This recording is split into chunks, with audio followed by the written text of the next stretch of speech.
Des hot dogs frits comme vous ne l'avez jamais vu auparavant. Pour commencer, il y a une tranche de mozzarella. Il y a aussi une saucisse.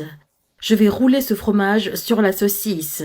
Je vais le presser un peu ici pour le faire adhérer. Je vais prendre une brochette de barbecue. Je vais la mettre dans la saucisse, soigneusement, comme ceci. Écoutez, je vais laisser ça ici et je vais en faire un autre. C'est la même chose que pour l'autre. Très rapidement, c'est facile. Et vous allez adorer cette nouvelle façon de faire des hot dogs.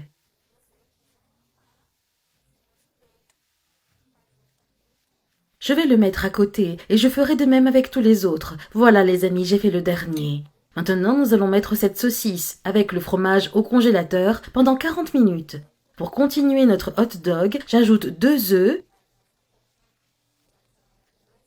une tasse de lait et 2 tasses de farine.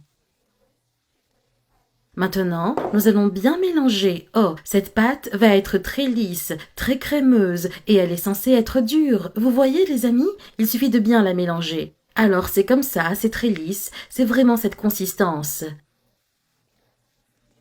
Maintenant, je vais mettre une cuillère à café de sel, une demi-cuillère à café d'origan et une demi-cuillère à café de poivre noir. Nous allons à nouveau remuer pour que ces pâtes soient vraiment savoureuses. L'origan donne un goût incroyable aux pâtes, n'est-ce pas?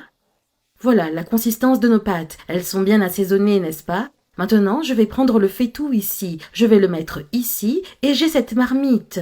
Ici, ok? Déjà mise de côté. Et je vais ajouter toutes ces pâtes. Regardez, remplissons cette marmite comme ça, là, ok? Donc ici, je vais ajouter la saucisse enveloppée dans le fromage, d'accord? Il faut l'ajouter jusqu'en haut.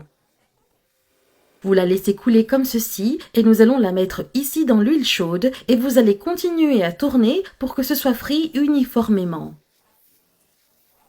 Il suffit de la rouler pour qu'elle soit très savoureuse. C'est bien doré, nous la sortons de l'huile. On tourne toujours comme ça jusqu'à ce qu'elle soit bien dorée. Il est déjà bien doré. Je vais maintenant le retirer et le laisser sur cette assiette pour le faire frire un peu plus. Je vais recommencer le processus. Ensuite, je l'enroule comme ceci et je le mets dans l'huile chaude. Encore une fois, toujours en l'enroulant. Ne laissez pas toucher le fond de la marmite, d'accord? Sinon la pâte collera au fond. Eh les amis, celui-ci a bien frit aussi. Maintenant, je vais mettre tout ce que nous avons déjà fait frire ici et je vais faire la même chose avec toutes les autres saucisses que j'ai ici. J'ai déjà laissé 3 brochettes ici pour vous montrer, n'est-ce pas? Maintenant, je vais les ouvrir. Regardez ça, le fromage a fondu, n'est-ce pas?